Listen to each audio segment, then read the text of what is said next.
Katantrop, good evening po sa ating lahat. Welcome back again to our channel. Kumusta po kayo? Medyo maulan po ngayon, kaya medyo late na ako nagkagawa ng video kasi malakas ang ulan. At shout out po sa ANJ Motor Parts and Accessories sa North Cotabato. And shout out po kay Ma'am Henry May na nagtatanong. Ano sabi niya? Hi da, mag 9 months na kami open. Any tips pag nag 1 year, anong pwede gawin pang free services? Sa anniversary po. TY po. Hello ma'am, congratulations at malapit yun na pong malampasan ang first year po ninyo dito po sa ating motor shop business and accessories or motorcycle parts and accessories business. So, it's a milestone na po kapag nakapag 1 year na po kayo.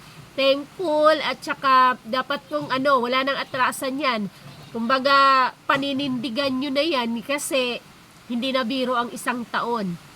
So, masyado na kayo maraming oras na inilaan dyan at saka effort na inilaan po dyan.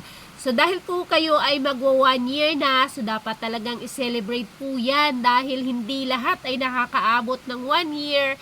Maraming iba hindi nakakayanan, hindi nakakapag-celebrate ng anniversary. So, para sa inyo ma'am, pwede mo pong gawin na magpa-free sa mga services po. Yung mga basic, mga pang-maintenance na mga services like change oil. Pag bumili sa inyo ng change oil, mapi-free yung kanilang labor, chain set, yan mga engine sprocket, magpapakabit ng tires. Ayan, kung kayo ay may coffee, vendo, ayan, pwede kang magpa-free coffee sa iyong mga customers habang naghihintay. Of course, para attractive, syempre dapat may patugtog ka niyan. Kung gusto mo pong magpapansit ka sa mga nakapila sa iyong shop habang naghihintay ng turn nila. Syempre, kailangan ipaalam mo na yan before pa ang inyong anniversary. A month before ay yan, ipamalita mo na sa iyong mga kababayan, kabarangay na na magsi-celebrate kayo ng inyong first year anniversary at meron kang mga pa-free services.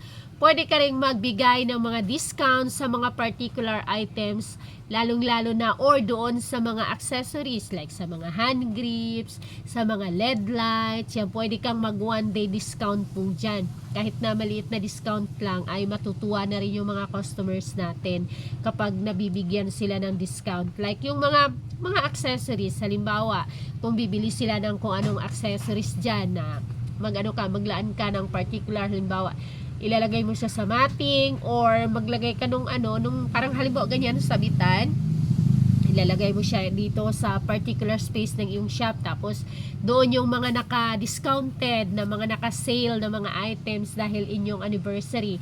And of course, may paballoon ka niyan, may patugtog ka niyan kung gusto mo talaga i-celebrate ang 1 year, at dapat lang po na i-celebrate talaga dahil milestone na po yan. So, congratulations po sa iyo at 9 months malapit na, pwede ka rin po magpa-raffle. Halimbawa, yung simula sa umaga na yan ng mga customers mo, pwede mo lang pagpilian yung mga options na to. Pag open mo ng umaga, lahat ng mga bumili, ipunin mo yung mga resibo-resibo nila na papel. Tapos pagkahapon, like mga 5 o'clock, ang iyong open, diba? Halimbawa 8 to 5 ka or 7:30 to 5:30. Ayan, pag alas 5 na, iraraffle mo na yun, like mananalo sila ng kung anong pwedeng mong ipapanalo sa kanila. Halimbawa, chain set, or oil, ganon, or accessories ba, yun. Mga pwede mo pong gawing pakulo para makilala po ang iyong shop, lalo na pa 1 taon ka pa lang. So, malayo pa, pero malayo na yung iyong nilakbay dahil naka 9 months na po kayo. Yun po yung mga options na pwede ko pong ma-suggest sa inyo para ma-celebrate yung inyong anniversary at the same time, parang maging masaya din yung iyong mga customer, lalong-lalo na sa araw na yan. Kasi syempre, sayang yung chain set, labor 100, diba?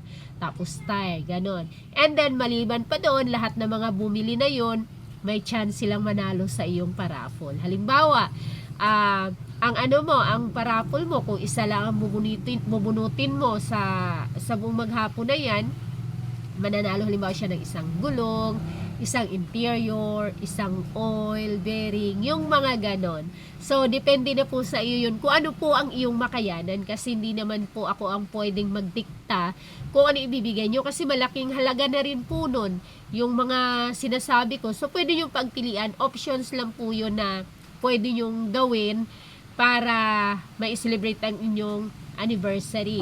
So, medyo mapaga itong pag-share ko sa inyo, pero i-upload ko rin yung video siguro bukas, kasi nag-start na kami magpatayo ng aming third shop. Thank you Lord. Malayo pa, pero malayo na. So, natayo na yung 4 na haligi, nalagyan na rin ng pahulog, naatipan na yung kabila.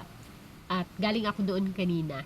Kaya nga, naulanan kami kasi biglang humuhos ang ulan nung tumitingin ako doon kinahaponan. Pagka-close dito, tumakbo ako doon, tiningnan ko. Kasi malapit lang naman dito. Siguro mga 1 kilometro galing dito sa shop na ito. And then yung aming isang shop ay nasa 5 kilometers away from here. So, nabili namin yun last year pa, September. Tapos, ngayon lang, syempre, nag-loan pa kasi ako last year. So, ngayon, at least, sinimula na siyang i-build. Actually, isang lote siya, 20 by 30, 602 square meter, yung lote po na yon. Tabi ng kalsada, highway nandito sa bayan. So, hopefully, na maging okay yung branch na yon. At syempre, kayod tayo habang bata pa, hanggat kaya pa. Kasi parang pag hindi na tayo nag-i-aim ng more, parang na-stack up na rin tayo. Sabi ko nga, napatunayan ko na pag wala kang panibagong goal, medyo boring. Kapag doon na kung kontento ka na sa ito ngayon ko anong meron, medyo boring po siya, nakakatamad. Kailangan meron kang dahilan para ulit, para mag up forward, or magporsige, may dahilan ka, may utang ka na kailangan mong banatan pang pagtatrabaho kasi meron ka obligation at meron kang bayarin.